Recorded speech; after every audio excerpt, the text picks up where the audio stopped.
Hello students, welcome to the channel of Farzi concepts. आज हम लोग IT JEE advance 2022 paper 1 chemistry section के अंदर एक न्यूमेरिकल वैल्यू टाइप क्वेश्चन को सॉल्व करेंगे। यह एक fill in the blanks type का क्वेश्चन है और इसमें जो भी आपका आंसर आएगा उसे आपको ट्रंकेट या राउंड ऑफ कर देना है अप टू 2 डेसिमल प्लेसेस तक। इसमें सही आंसर के लिए +3 मार्क्स और रॉन्ग या अनइंटरप्रेटेड क्वेश्चन के लिए 0 मार्क्स का प्रोविजन है। यह इलेक्ट्रोकेमिस्ट्री का क्वेश्चन है, तो आइए हम लोग इसे सॉल्व करते हैं।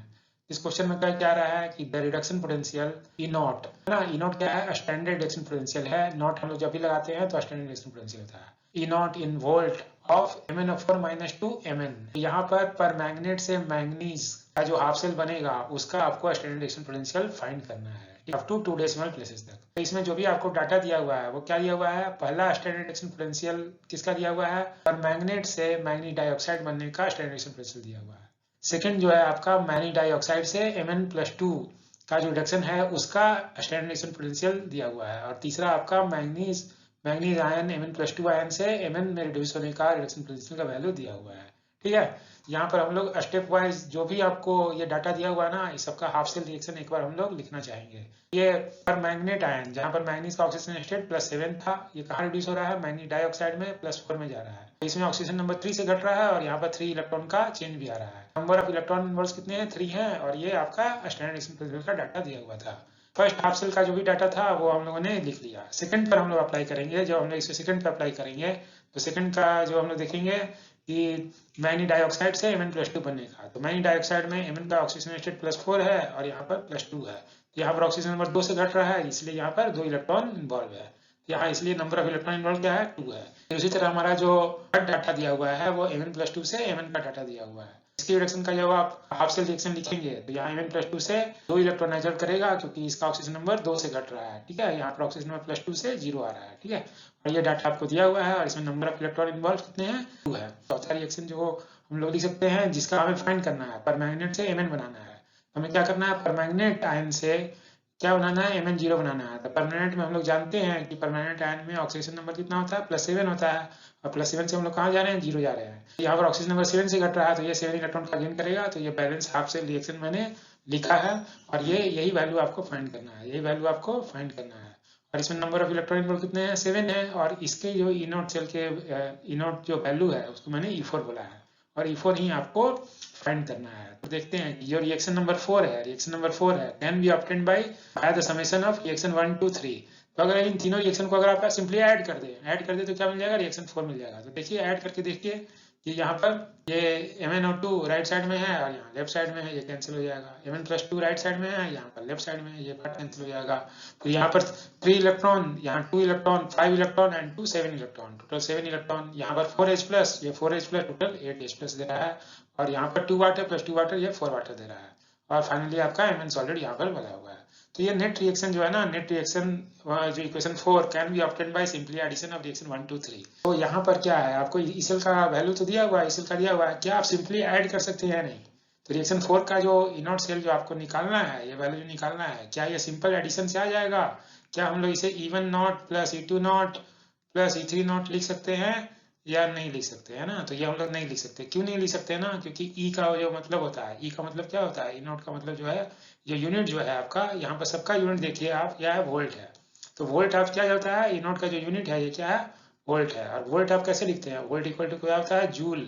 एनर्जी जूल पर कूलम लिखते हैं। ठीक है, तो ये जो वोल्ट आप लिख रहे हैं ना, वोल्ट क्या है? जूल पर कूलम है। यहाँ पर जो हर जो रिएक्शन है ना, हर रिएक्शन में यहाँ पर 3 इलेक्ट्रॉन इन्वॉल्व है, यहाँ 2 इलेक्ट्रॉन इन्वॉल्व है, यहाँ पर 2 इलेक्ट्रॉन इन्वॉल्व है, यहाँ 7 इलेक्ट्रॉन इन्वॉल्व है ना। तो हर रिएक्शन में क्या है? हर रिएक्शन में अलग अलग नंबर ऑफ इलेक्ट्रॉन्स इन्वॉल्व है। तो यहाँ पर जूल क्या होगा ना, अगर एनर्जी तो कंजर्व होता है, सिंपल एनर्जी का एडिशन हो सकता है, एनर्जी कैन बी कंजर्व्ड। तो आप रिएक्शन 1 2 3 की एनर्जी को तो ऐड कर सकते हैं लेकिन सिंपल वोल्ट को ऐड नहीं कर सकते हैं क्योंकि सबके अंदर स्टोइकियोमेट्रिक कोएफिशिएंट जो इलेक्ट्रॉन का है ना वो अलग अलग है।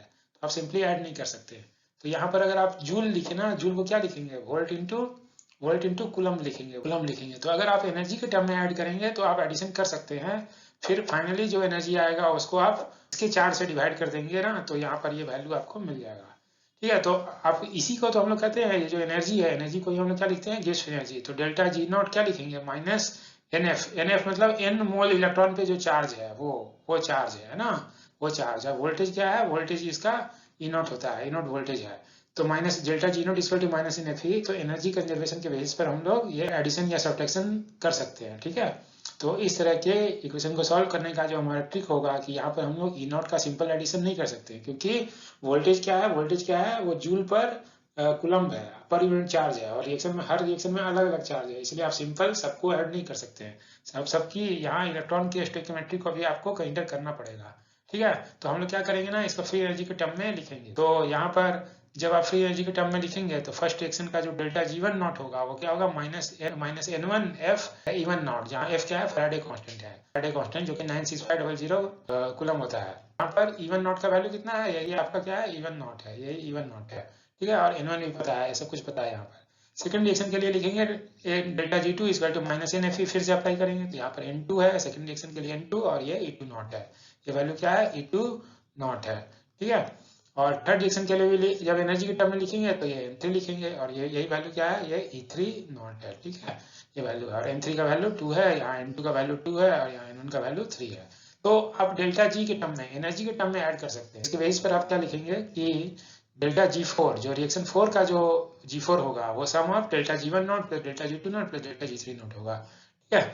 और डेल्टा जी4 नॉट को आप क्या लिख सकते हैं, डेल्टा जी4 नॉट को लिखेंगे n4, इसको भी माइनस एन एफ लिख सकते हैं, तो n4 f इंटू ई4 नॉट ही हमें फाइंड करना है। और डेल्टा जी1 जी2 और जी3 में देखिए कि यहाँ पर माइनस तो सब में है, माइनस तो हर जगह कॉमन है, माइनस वन जगह कॉमन है, और यहाँ एफ भी कॉमन है। तो क्या करें, माइनस एफ को पार्ट को आप कॉमन ले लीजिए, मैंने एफ पार्ट को कॉमन ले लिया, तो पहले पार्ट से क्या बनेगा, n1 e1 not plus n2 e2 not plus n3 e3 not, ठीक है। ये जो इक्वेशन बनेगा ना, ये पार्ट, इतना पार्ट कैंसिल हो गया, तो यहाँ पर क्या हो गया, n4 बचा, यहाँ n4 बचा, और यहाँ e4 नॉट है। तो e4 नॉट हमें फाइंड करना है, तो e4 नॉट कैसे फाइंड करेंगे, n4 से इसे डिवाइड कर देंगे, n4 से इसे डिवाइड कर देंगे। और n4 कैसे आया है, n4 is nothing but the sum of n1 plus n2 plus n3, मतलब 3 प्लस 2 प्लस 2, मतलब ये 7 जो वैल्यू आया है ये क्या है, जस्ट सम है, ये सम है, ठीक है। फोर नोट निकालने का ये हमें फॉर्मूला मिल गया। और इसको हम लोग देखें ना कि ये कुछ नहीं है, ये वेटेड मीन है, वेटेड मीन है, मतलब इसमें n1 e1 नोट से क्या है, यहाँ पर e1 नोट दिया हुआ था, ये मान लीजिए ये पर इलेक्ट्रॉन का है, ये पर इलेक्ट्रॉन का डाटा है, तो इसमें आपको 3 इलेक्ट्रॉन इन्वॉल्व है ना, इस सेक्शन में 3 इलेक्ट्रॉन है, तो n1 e1 नोट करेंगे, उसी तरह n2 e2 नोट करेंगे, उसी तरह n3 e3 नोट करेंगे, ठीक है। फिर उन सबको क्या करेंगे, टोटल नंबर ऑफ इलेक्ट्रॉन से डिवाइड कर देंगे, तो weighted mean of all the E naught value है ना। तो ई1 नॉट को उसके इलेक्ट्रॉन से मल्टीप्लाई किए, ई2 नॉट को उसके इलेक्ट्रॉन से मल्टीप्लाई किए, ई3 नॉट को उसके इलेक्ट्रॉन से मल्टीप्लाई किए, तो आपने वेटेड मीन ले लिया। ये डायरेक्ट फॉर्मूला आप अप्लाई कर सकते हैं, अगर आपको फॉर्मूला पता हो ना तो आप डायरेक्ट अप्लाई कर सकते हैं, और यहाँ पर कोई भी बैलेंस रिएक्शन लिखने की मतलब नहीं है, क्योंकि यहाँ पर बैलेंस जो लिखेगा तो आपका एग्जाम में टाइम कंज्यूम होगा, तो यहाँ आपको बैलेंस नहीं लिखना है, ठीक है। तो यहाँ पर अब हम लोग फाइनल वैल्यूज को डाल देंगे, तो वैल्यूज में क्या डालेंगे कि n1 का वैल्यू 3 था और इसका वोल्टेज 1.68, इस तरह n2 का वैल्यू 2 था और इसका वोल्टेज 1.21 है, ठीक है। और ये सारे, ये n3 का वैल्यू 2 है और ये माइनस 1.03 वोल्ट है, ये सारे वैल्यू ऐड करके ये वेटेड मीन ले लीजिए, तो इसके बेस पर ये वैल्यू क्या हो जाएगा, फर्स्ट टर्म को मल्टीप्लाई सेकंड टर्म और थर्ड टर्म, जिससे ये सॉल्व करेंगे तो ये क्या आ जाएगा, 5.4 डिवाइड बाई 7 है, इसको जब आप डिवाइड करेंगे तो क्या हो गया, 0.771 आएगा, जिसे आप राउंड ऑफ करेंगे तो 0.77 वोल्ट हो जाएगा। तो यही हमारा क्या हो गया, यही हमारा फाइनल आंसर हो गया है ना, ये फाइनल आंसर हो गया, और है ना। तो इस क्वेश्चन को हम लोगों ने सॉल्व कर लिया है, आइए हम लोग फाइनल आंसर को मार्क कर, तो ये 0.77 ही हमारा फाइनल आंसर है, और यह जो आंसर है यह ऑफिशियल आंसर की रेंज उन्होंने दिया 0.74 से लेकर 0.80 के बीच का कोई भी आंसर करेक्ट होगा, और साथ में फाइनल आंसर को ये भी मार्क किया, ठीक है। तो इन दोनों के बीच का एग्जैक्ट नंबर ये 0.77 है, जिसके बेस पर हम लोगों ने क्वेश्चन को सॉल्व कर लिया। तो थैंक्स फॉर वॉचिंग।